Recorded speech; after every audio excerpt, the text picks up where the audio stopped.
This one is another one of my favorites. Burn It Down.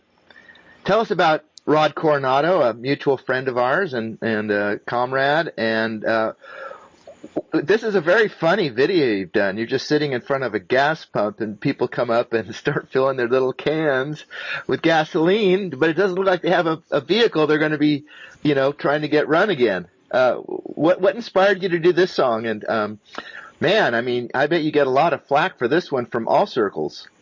Well, people really tend to like the song, and it's very interesting what happens. Like when I encourage an audience to sing along with me on that song, it's the older generation are the ones who are most ready to just join in and start singing, and it's younger people who are like looking around and wondering like if they're going to get arrested if they start singing. It's interesting the way that breaks down. Like especially the 60s generation, they're totally ready to just engage in free speech without particularly worrying about the consequences. Whereas younger people are much more concerned about, what's going to happen here, which is interesting how much more paranoid people have become over the years, over the generations. But the song, although it might sound like I'm encouraging everybody to burn down the nearest Walmart, the song is actually just about freedom of speech, which Rod Coronado and many other people have had taken away from them. People who are familiar with the First Amendment are often surprised when they learn about the bill that the law that was passed during the Clinton administration to deal with what they called eco-terrorism. And to be clear, what we're talking about when they use the term eco-terrorism, just as with when the British government uses the term terrorism to describe the group Palestine Action, in both cases, whether you're talking about Palestine Action or the Earth Liberation Front or the Annual Liberation Front, you're talking about groups that have never harmed a human being. So that's not terrorism by the way most people understand the term. But when they were calling, ELF an eco-terrorist group, then basically, then they passed a law that if you describe an action that you carried out in the name of eco-terrorism, then you can go to prison for promoting eco-terrorism. So all that Rod did in the Q&A was when somebody asked him how he burned down this building, he just described how he burned down the building, which was a very simple process of pouring gasoline on the floor and lighting a match. And not complicated. But for describing how he did that, then he was facing a potential 25-year prison sentence, which, if found guilty by a jury of committing this offense, was at the time, and I believe still, a mandatory 25-year prison sentence. No, option for the judge to consider a lesser sentence. And so Rod was one of 5 different people, last I heard. I don't know if the numbers have increased since I last paid attention to enforcement of this particular law, but he was one of 5 people who took a plea bargain and went to prison for a year for giving a speech. And that violated this law. And he did take it to trial, but it was a hung jury, and rather than going to trial again, he took a plea bargain, which is what the other 4 people all did before even trying it with a trial. They all took the plea bargain because they were all being threatened with 25 years in prison if they got found guilty. So they all took a plea bargain to go to prison for a year. Each of them went to prison for a year for giving a speech in America. And now there's this abhorrent thing with Palestine Action. Why don't you tell folks a little bit about that? And I wrote a song about that too. They are the government, the UK government, in July passed, or actually earlier this month, August, I guess, they passed a law that the Parliament passed a law that saying anything in favor of the group Palestine Action was violating Section 12 of the UK Terrorism Act of 2000. And for violating Section 12, you face up to 14 years in prison. And other people, journalists and people with Twitter accounts and whatever, have been arrested on a number of occasions prior to this law being passed for violating Section 12 of the Terrorism Act for praising proscribed organizations, or at least being perceived to be praising them. Like if you say that somebody got arrested and brutalized for saying that the Hamas-led uprising in October of 2023 was impressive. For calling it impressive, that was considered to be praise of Hamas and praise of everything they ever did. And so she, I believe, is still facing the potential of 14 years in prison for this post. And she's been arrested twice now, Sarah Wilkinson. Other people in England have been arrested. Other journalists have been arrested, or people, social media influencers or whatever, people with big followings, have been arrested for the same kind of thing. But now they declared Palestine Action to be a terrorist group along the lines of Hamas and whatever, Ansar Allah, Hezbollah. Despite the fact that Palestine Action has never harmed a human being in their activities, which are certainly have involved lots of property destruction of war machine kind of stuff, but in factories that make weapons to export to Israel, but they never hurt people. And actually, before the parliament passed the law against them, the British courts had often been finding Palestine actionists not guilty, because under British law, it's actually illegal to export arms to a country that's committing war crimes. And even though they're doing it in Britain all the time, what they're actually doing is illegal under their own laws, although they don't enforce their own laws. But when Palestine Action was able to introduce this into the court proceedings in terms of like making the argument that what we're doing is actually enforcing international law, which the British government is violating by exporting these weapons, then the courts have found them not guilty on many different occasions, which is why the Crown, the authorities in England have been hesitant in many cases to even press charges. After Palestine actionists have done $1 million of damage in a factory, in some cases, they didn't arrest them for like 3 days, and then once they did, they dropped the charges after spending one night in prison, in jail. This is the kind of thing that was going on. So the Parliament, apparently felt they had to act, and they passed this law that Palestine Action is now a terrorist group. And so since they passed this law, there's been many hundreds, I don't know how many, more than 500, many more than 500 now, getting 500 in one day a few days ago, getting arrested for holding a sign saying, "I support Palestine Action." Yeah, so they've taken the criminalization of speech to a new level. It's one thing for Rod to talk about a terrorist action he did, but now if you say, "I like what Rod Coronado did," that would be criminalized as well if the same law was applied here. It's just stunning. So is friendly fascism. It's it's amazing what they can do without being labeled fascists. Like a lot of people were talking about when the demonstrations, the Wall Street demonstrations were happening about what is fascism, and Tom Hartman, I know, would talk about it as corporatism all the time. And he said, I think it's apocryphal, but that that's what Mussolini said fascism was. Well, we certainly have corporatism, but there seems to be a real problem with Americans recognizing fascism, especially if it's performed by their heroes, the Democrats, who they're afraid to call out because, man, if we recognize the Democrats and the Republicans as organized crime syndicates, then who are our heroes going to be? Well, your answer is you and me. The people will come together. Absolutely. Social movements, yeah. And the best social movements in this country have always happened while there's been a Democrat in office. Because the best social movements are the ones that are not shilling for one party or another, but are actually popular movements. And so, like the global justice movement, it came around when, Clinton was in the White House. Occupy Wall Street came around when Obama was in the White House. The war, the anti-war movement against the war in Vietnam, while Johnson was in office.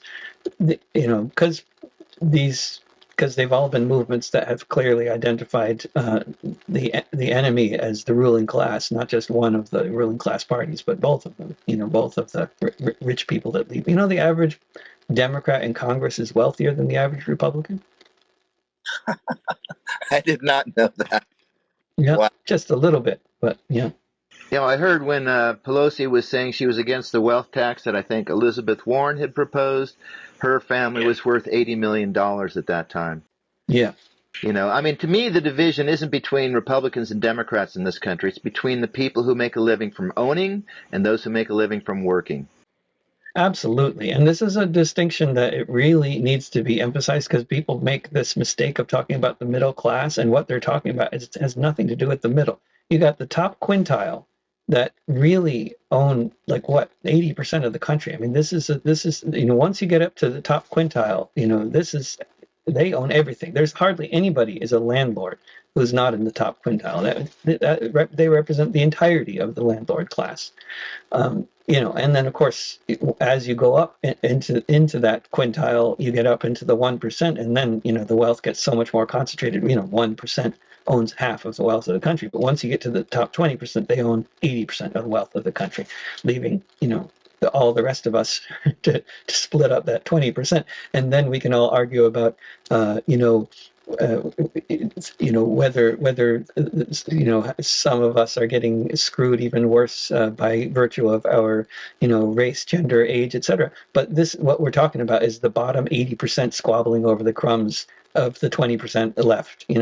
I mean, if it's not obvious, well, it is obvious to the vast majority of people that class is the defining factor here. It is the thing that we need to overcome. And the arguments of the liberals that the Democrats like to make, the rich liberals that run the Democratic Party, they love to talk about race and gender, because they don't want to talk about class, because it's the one thing that actually unites everybody, and where we can all see that we're all being screwed. But as long as they can divide us and talk about some of us getting screwed more than others, then we can all argue about race and gender forever and ignore the elephant in the living room that's actually running everything, and which is actually the far greater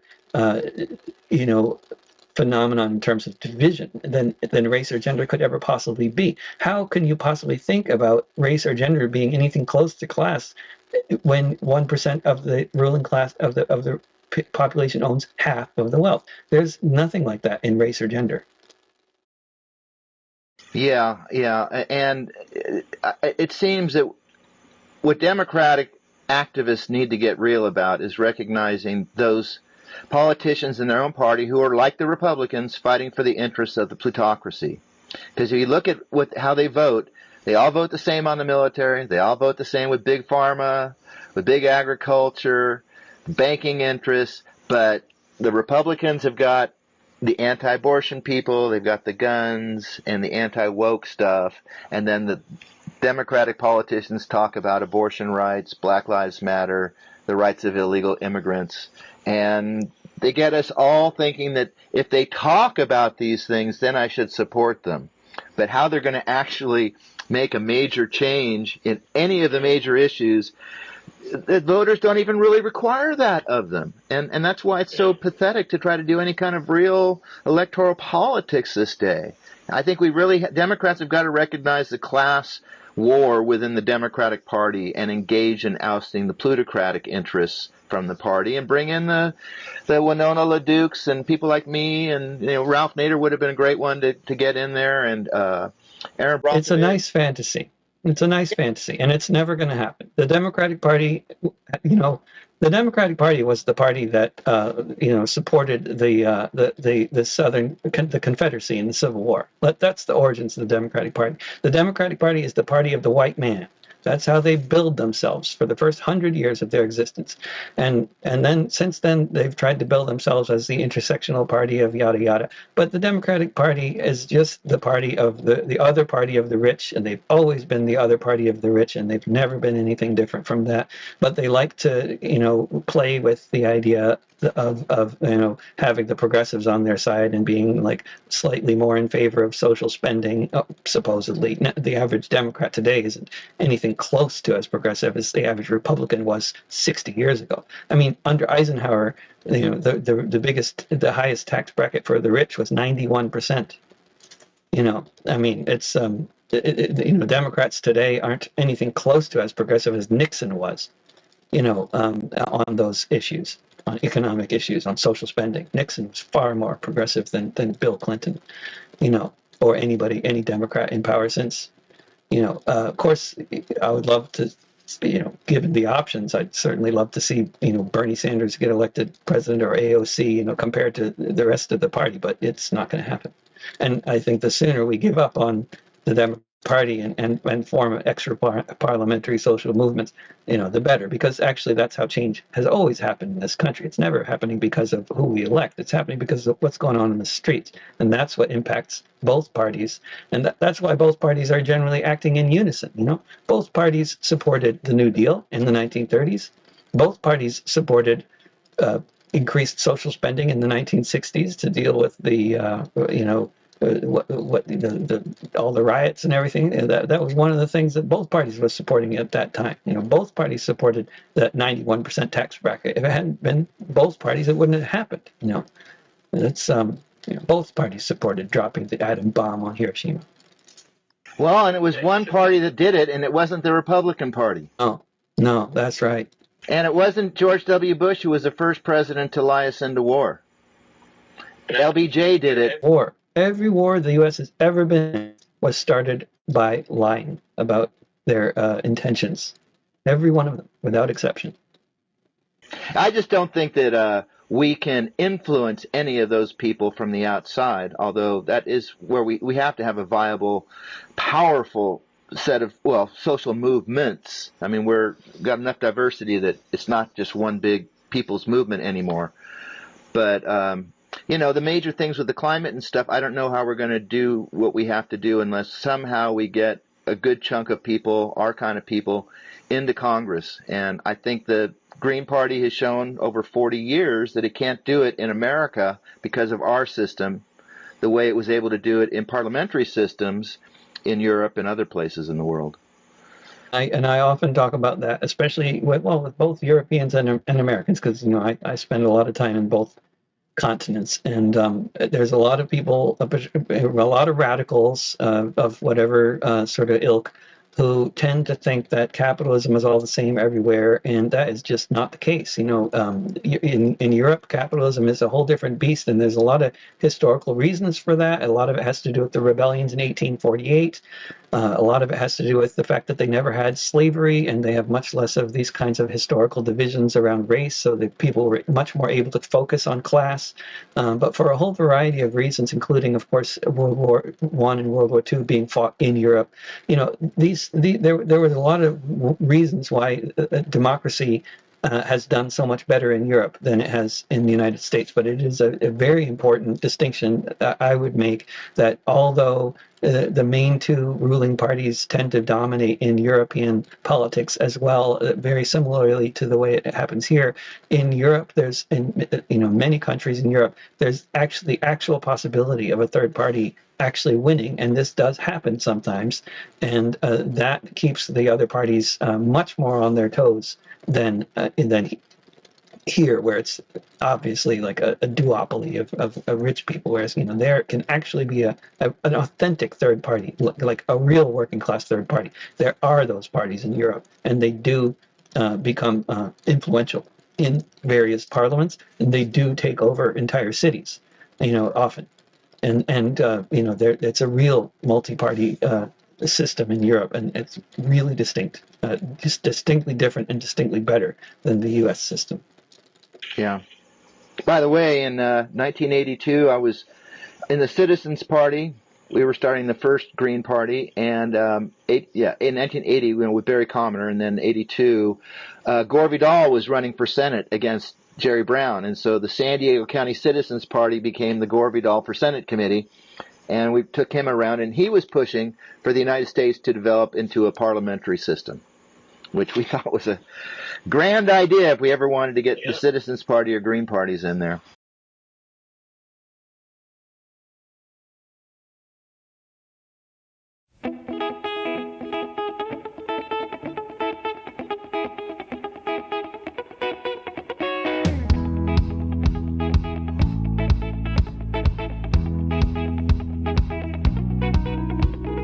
Rodney Coronado was arrested for a speech that he gave one evening by the San Diego beach. He stated his opinions, they sounded just like mine. Now they want to put him behind bars till 2029. Prosecutor said the problem was the speech showed intent. I couldn't figure out exactly what that meant.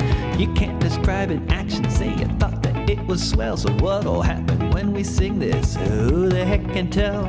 But we don't like the condo and we're gonna burn it down. Corporate terrorists drive them out of town. We'll bring a lot of gasoline, pour it on the floor, light a match, say a prayer, and run right out the door. Burn it down. Burn it down. Burn it down. Burn it down. We're going to burn it down. Burn it down. Burn it down. Burn it down. Burn it down. Burn it down. If you just sang that chorus, then you just broke the law to be an eco-terrorist. Now you just gotta flap your jaw. And hey, who knows, by the time you have a chance to blink, whether you're a criminal might depend on what you think. But we don't like the bulldozer, we're gonna burn it down. Corporate terrorists drive them out of town. We'll bring a lot of gasoline, pour it on the floor, light a match, say a prayer, and run right out the door. Burn it down. Burn it down. Burn it down. Burn it down. We're going to burn it down. Burn it down. Burn it down. Burn it down. Burn it down. Burn it down. First they came for Rod, made me next to come for you. Let me tell you what I think all of us should do. Sing the song with me, raise your fist and caterwaul. If we fight together, they can't arrest us all. Cause we don't like the Walmart and we're gonna burn it down. Corporate terrorists drive them out of town. We'll bring a lot of gasoline, pour it on the floor, light a match, say a prayer, and run right out the door. Burn it down. Burn it down. Burn it down. Burn it down. We're going to burn it down. Burn it down. Burn it down. Burn it down. Burn it down. Burn it down.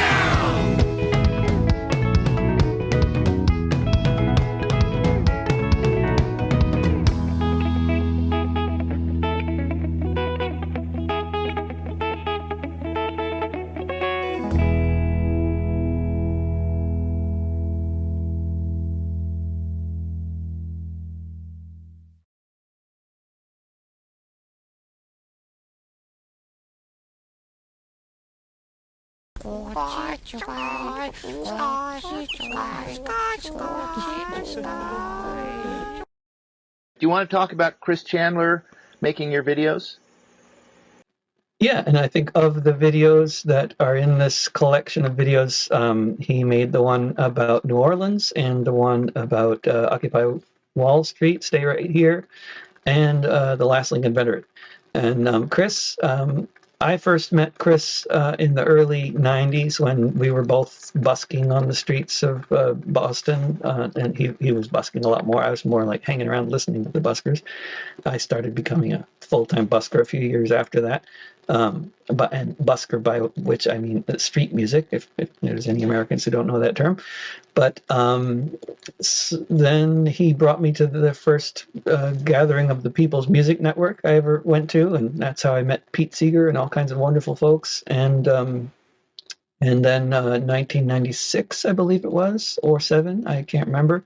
I was his guitarist and singer for I was his backup band for 1 or 2 or however many months, however tours, however you divide that. We traveled all over the country together, and I backed him up.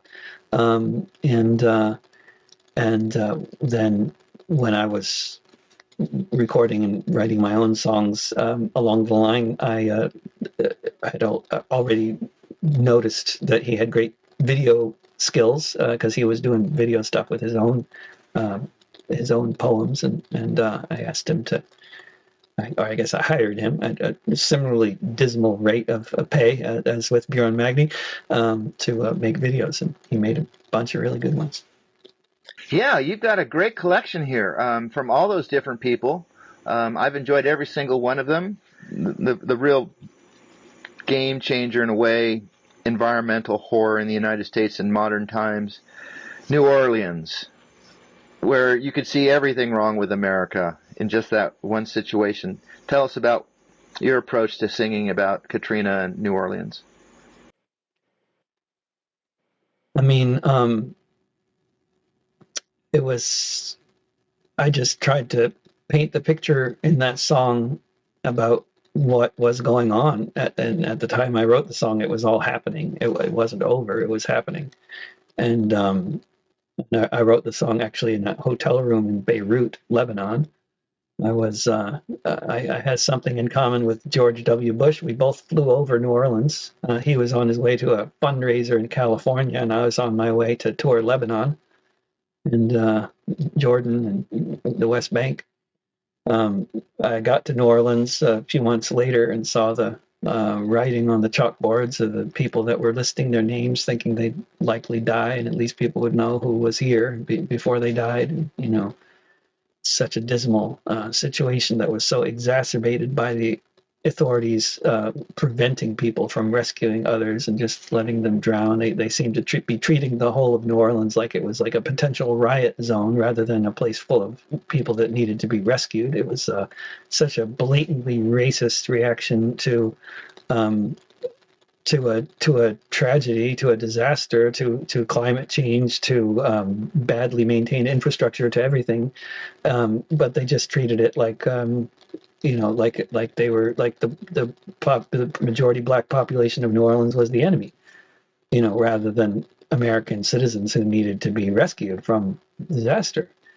And so, and then of course, after the abject failure of the U.S. government to launch an effective rescue of the people that were dying, then they poured salt in the wounds afterwards by doing a completely inept job of caring for the survivors.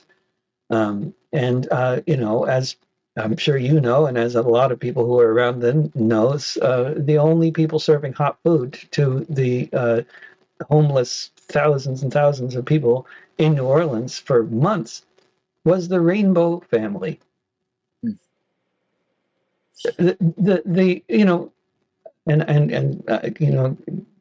That's wonderful that they did that, and that's not at all to say anything negative about the Rainbow family. I'm so glad that somebody did something, but FEMA was sending people to the Rainbow family, and FEMA was feeding FEMA. Literally, FEMA was feeding FEMA. What the hell is FEMA for? They did a much better job after the flood in New Orleans in 1929, actually. The government did. After 1929, after the flood in 1929, which saw massive thousands and thousands of people in New Orleans made homeless, the government set up tent camps. They were racially segregated, but they were tent camps, and they took care of everybody who was homeless from the flood in 1929. They didn't do anything like that after Katrina. Inaction is a crime. That was a nice slogan in there. Malls more important than people's lives. Yeah, because they were literally, in the course of this, of course, I had been reading wonderful journalists like the guy in the Times-Picayune and other publications who had been writing for years about the state of the infrastructure in New Orleans. And of course, there had been activists that I was already, along with many other people, very familiar with, who had been saying that if we don't take care of the wetlands outside of this, out at the mouth of the Mississippi, then there's much less of the kinds of vegetation and all that could absorb a storm surge, and that the city and the levees were going to become much more vulnerable if they did things like build that mall that I referred to in the song, instead of the wetlands staying wetlands and doing what wetlands do so well. So this was an entirely man-made and capitalism-made disaster.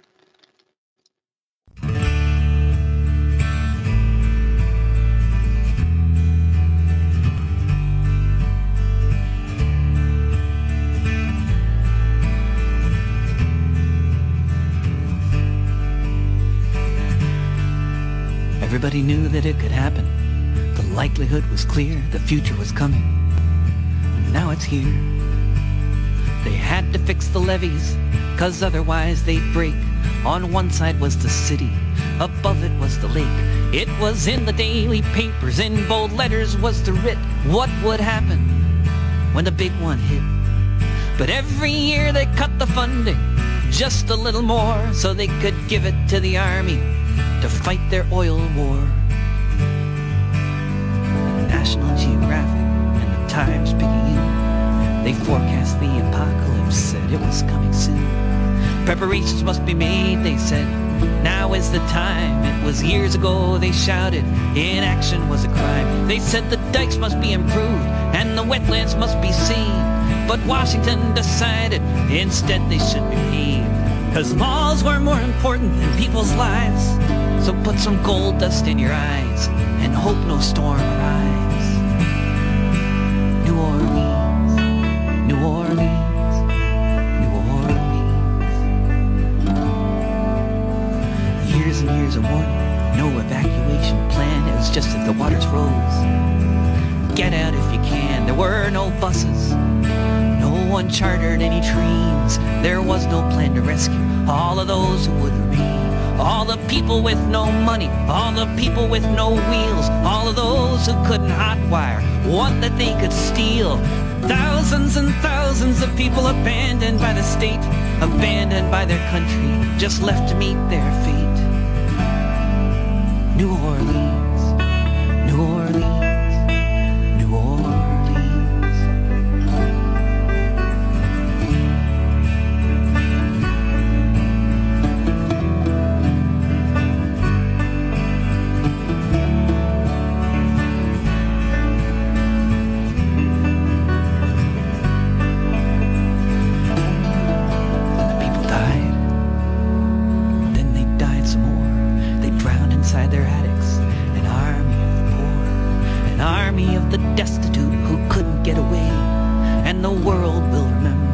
Sad and awful days when people shouted from their houses, dying on their roofs. When people came to find them, they were turned back by the troops.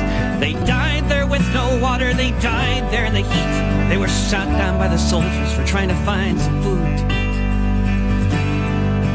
New Orleans, New Orleans, New Orleans.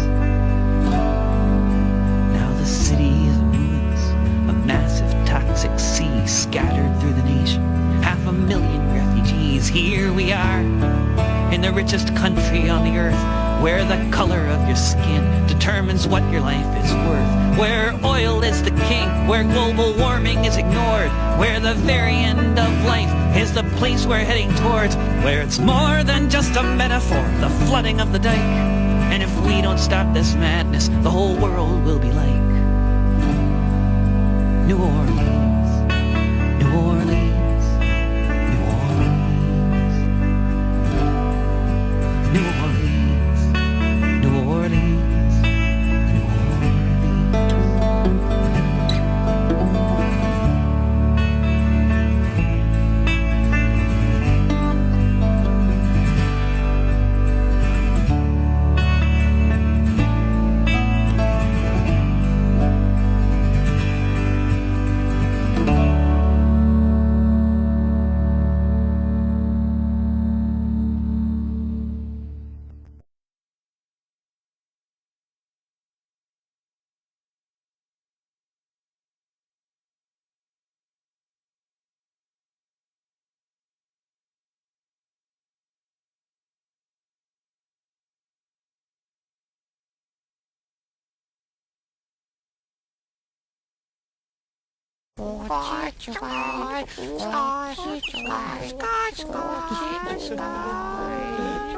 The last song, London is Burning. Some lives are worth less and some are worth more. Tell us about this song. London is Burning was after a black man named Mark Duggan was killed by the police while sitting in the backseat of a car. Basically that set off some of the biggest riots that have happened in decades in England. There were riots in every major city in England, although interestingly no riots in Scotland or Wales. But all the major cities in England, there were big riots all over London. There were lots of stuff getting, burned, and lots of fancy electronic stores getting looted and all that. And I wrote that song just to describe what it's like, or try to describe what it's like for all those folks who get treated badly all the time by the state, and then something happens, like somebody gets killed like that, and that's just the straw that breaks the camel's back, and people rebel, and then that's what happened. And people find different ways to express that rebellion, and some ways that are less easy to recognize or process by certain folks than others. But what was clear to so many people at that time was they were rebelling against a racist and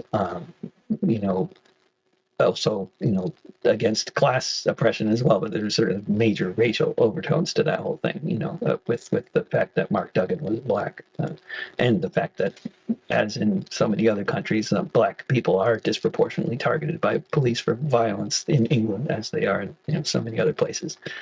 Although it's not as bad there as it is here, but yeah. And possibly most notably about that song is the lead guitar that you hear is Tom Morello of Rage Against the Machine, who was nice enough to contribute a lead track to one of my albums. And nobody knows about that. I mean, I couldn't even register him as the lead player. Like, when I was putting the song up for streaming and stuff like that, they won't even let you do that. Like, there's some, you could, if it's somebody really famous who was on the track, I don't know how it works that you can actually say that they were on the track, because you can't do it. I mean, the platforms won't let you do it. It's like they don't believe it or something. I don't know. I didn't try like getting past this like block, but like talking to a human, like, no, he really is the guitarist. Like, what do I have to do to tell you? Like, Crazy. Well, actually, there were a couple of other songs in which you had a pretty hot slicing guitar, like I think even the last Lincoln Veteran. Was that also Tom Morello? No, that's not Tom Morello. That is Nick DeAngelis, who is a fantastic guitarist in Portland, and he has played on a bunch. Yeah, he was all over Big Red Sessions and Meanwhile in Afghanistan, and a bunch of my albums. Yeah, it ain't folk music anymore.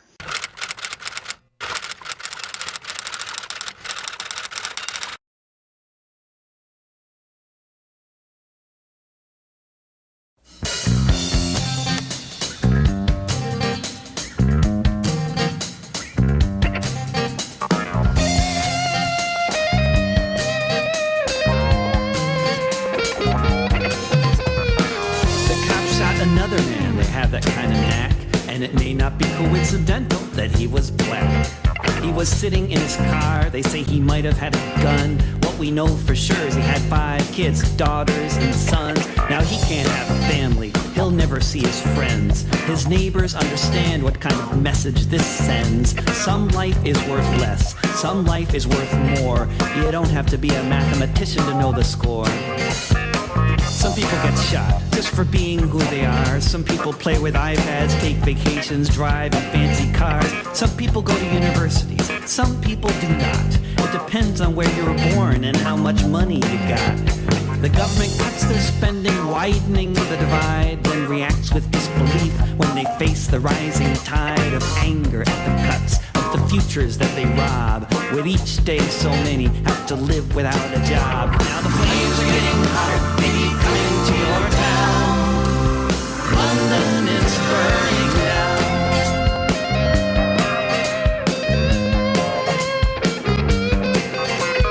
Cameron went on TV in his suit and tie. If the riots asked the question, then this was his reply. We'll arrest these hooligans, these people without shame. They are only criminals, and it's only criminals to blame. Morals have decayed among the peasants' ranks, so let us lock them up while we bail out the banks. When that's the way they look at it, it's not very hard to watch things fall apart in this house of cards. Now the flames are getting hotter, maybe coming to your town.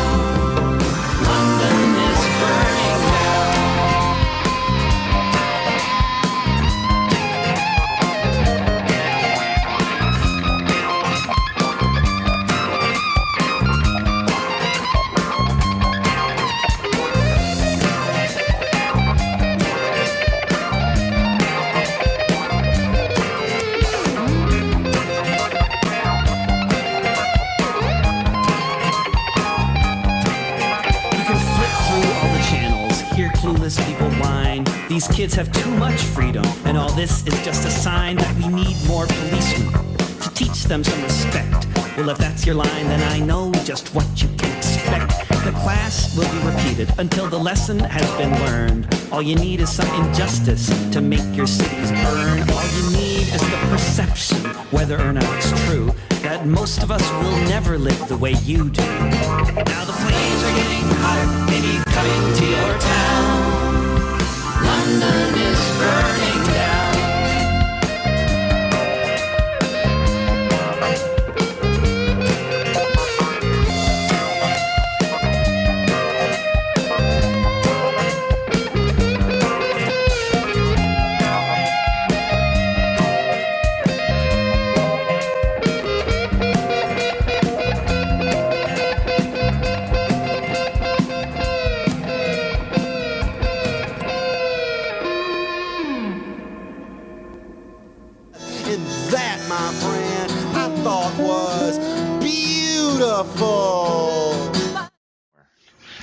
So, David, tell us, you're coming to Garberville. I'm so excited. You're bringing KAMALA EMANUEL.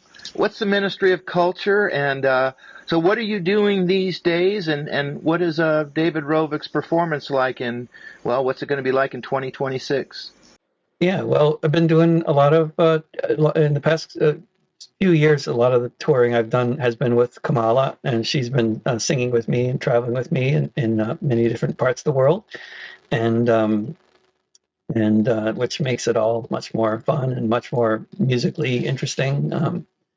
Well, we'll be singing a lot of songs about history and current events, like I always do, and there will be a bit of a disproportionate, much more than usual focus on Gaza, but although I do write a whole lot of songs on that subject and record them and put them out there in the live shows, they don't necessarily dominate everything, because because basically I part of the role of the performer that I take seriously is live performance in particular, is you need to leave the audience feeling inspired and feeling like ready to continue living and maybe even to join the movement or do something, and you don't want to leave the audience feeling like jumping off the nearest tall building.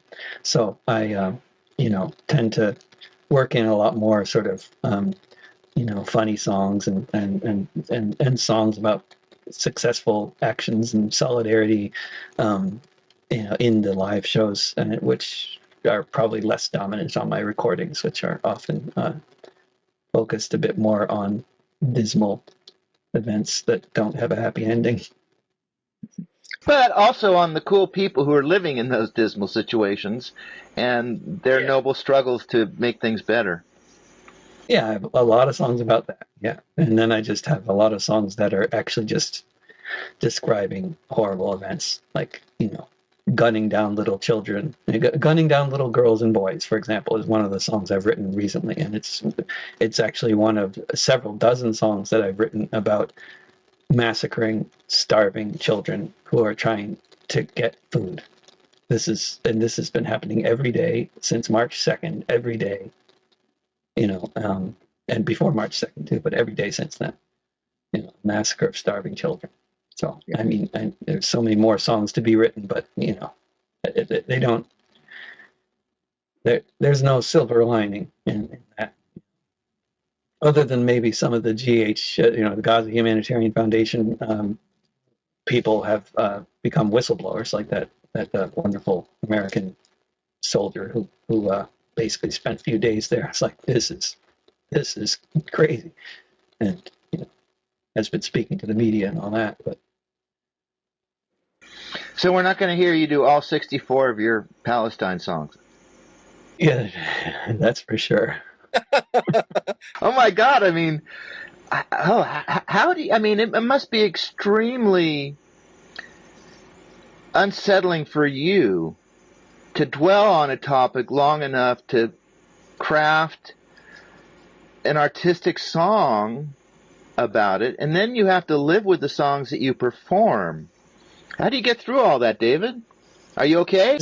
It's really hard, but it'd be harder if I weren't doing it, because I don't know, I know a lot of people who just stopped watching the news, stopped going to protests, and just try to get on with life, and because they're just too overwhelmed with the horrors of everything that are happening. But when it comes down to it, actually, most of these people that I'm describing are lonely, and the disengagement has not helped them. They don't feel better. It hasn't been therapeutic.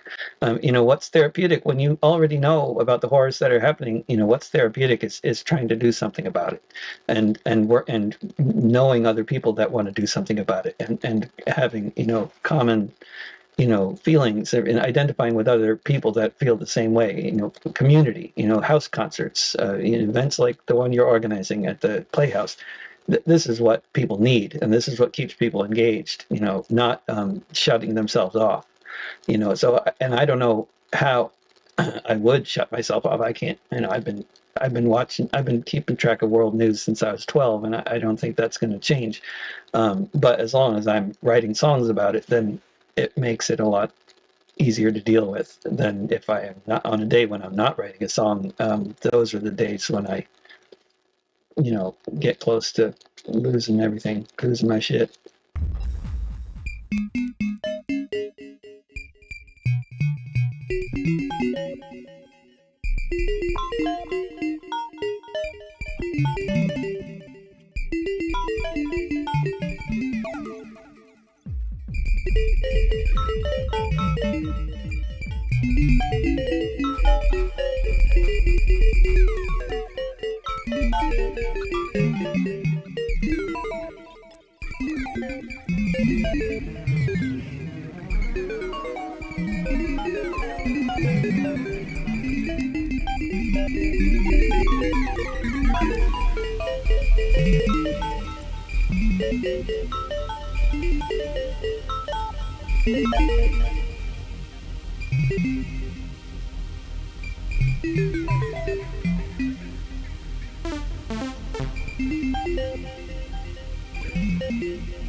Behind the prison walls.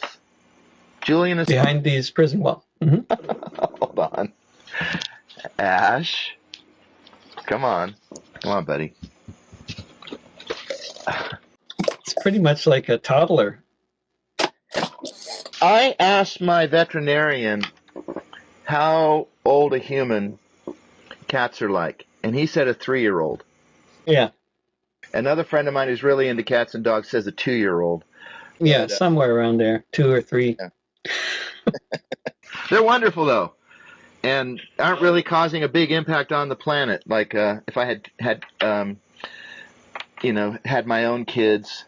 I mean, I kind of wanted to, but my life just didn't allow me to do it.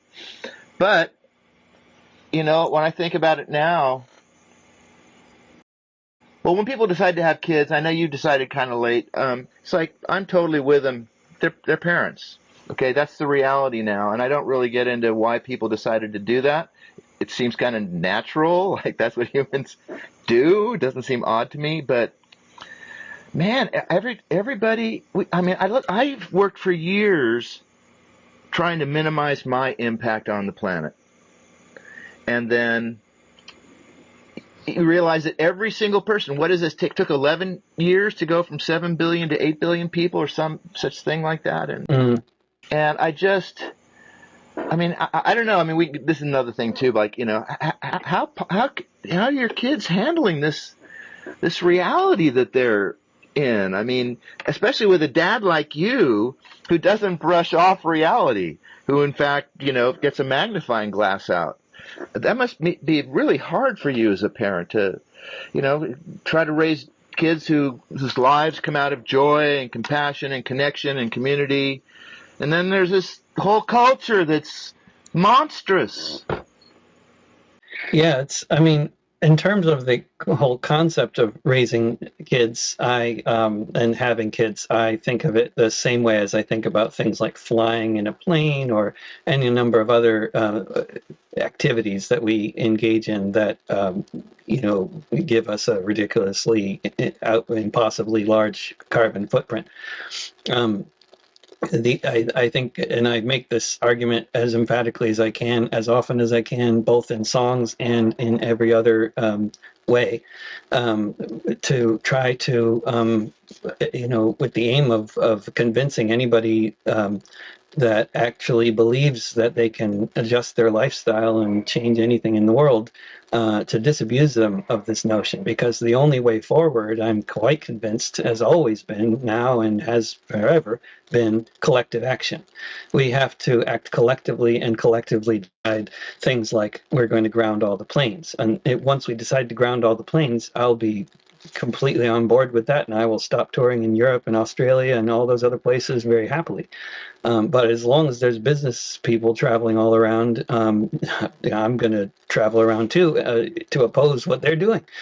Because I'm not going to abdicate my ability to tour in different countries, because to try to lower my impact. I think that would actually be that would do a lot more harm than good, because we need organizers out there. We need well-adjusted, emotionally happy, well-adjusted people, like children and adults. We need a healthy society to take action to change the world. Otherwise, we're doomed.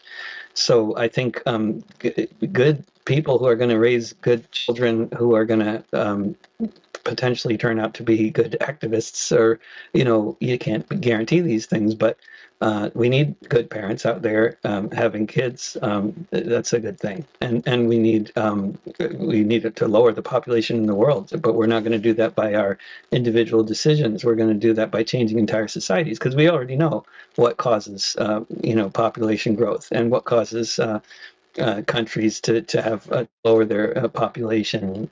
I mean, it's all about poverty. It's always been all about poverty. That's obvious now to anybody that's paying attention to how how societies go. They get bigger when they're poor. They get smaller when they have a certain level of wealth and a social safety net and that sort of thing. So it's this is not complicated, but it is made complicated by corporations like Exxon that have for decades been trying to convince us all that we're going to be able to change everything by individual lifestyle choices. And they've been promoting this whole orientation in order to disempower collective action. And it's been very effective. It's convinced a huge number of liberals, especially, and others, that they really just need to watch over their recycling and eat less meat, and that's going to somehow magically through some unexplainable process change the world. But it's very obvious. We have to shut down all the coal plants. We have to transform the whole transportation infrastructure in the Western much of the world. I mean, especially the United States. We have to have a good mass transit that's powered by alternative energy. We have to do so much. I mean, so much of it is just like low-hanging fruit, but it's like we have to get rid of all disposable packaging completely. Ban it. It should be banned right now. But until disposable packaging is banned, it's not going to make any difference in any significant way whether or not I'm getting my food and wrapped in plastic at the food carts or not. I mean, I'm not going to be able to change this, and people need to know that. Individually, you're useless. We need to collectively change things. You're useful as an individual because of your ability to mobilize a collective, and because what we need is collective action, and what we need is action on the part of government. We need collective action in order to take over governments, but as long as the capitalists are in charge, we're doomed, and there's no way to sugarcoat that or shine the turd. We're doomed if capitalism is going to continue. Yeah, absolutely. I do not see personal lifestyle choices as the path to saving the planet. But you mentioned, I think you were into Taoism. I think of it more in terms of my way. I remember, 20 years ago, I saw some figure that showed that the impact on the planet of a Bangladeshi was 1/87th of that of an American. Yeah. So for me, I grew up in Los Angeles where I was told, hey, study hard, get good grades, get into college, you can get a job you want, and then you'll make enough money so that the rest of the time you can just watch whatever TV shows, movies, go to concerts, go to the malls you want to do, and that's what your life will be about. You will go through life consuming these different media products. And when I came up here to Humboldt County, where I live in a town of 2,000 people, I had all the same kind of consumer addictions that all of my friends that I grew up with had. I look at them now. We just had our 50th anniversary, our 50th reunion. I didn't go, and they're just like our grandparents. There's like no difference in them, and they would completely freak out if they couldn't go to the latest movie, get the latest iPhone, and all that stuff. I won't freak out. I've got my basic tools, and I go out and put on David Rovics concerts and get involved in plays and crafts fairs in our markets and stuff like that. So it's more of a way of getting myself off the drug than anything else, you know. And you're right. I mean, if you didn't buy a plane ticket to go to the British Isles or whatever, it wouldn't cause any flights to be canceled. There would be absolutely no difference whatsoever. So you are using these things as tools, and what is it? Using the tools of the devil to fight the devil, so to speak. Yeah. Yeah, and I also don't like living, a very high consumption lifestyle anyway. I'd rather just, have more time to hang out with my kids, So yes, for sure, it's the same kind of attitude. But that's just, to be living a good life. The best things in life actually are free. It's true. Friendship, love,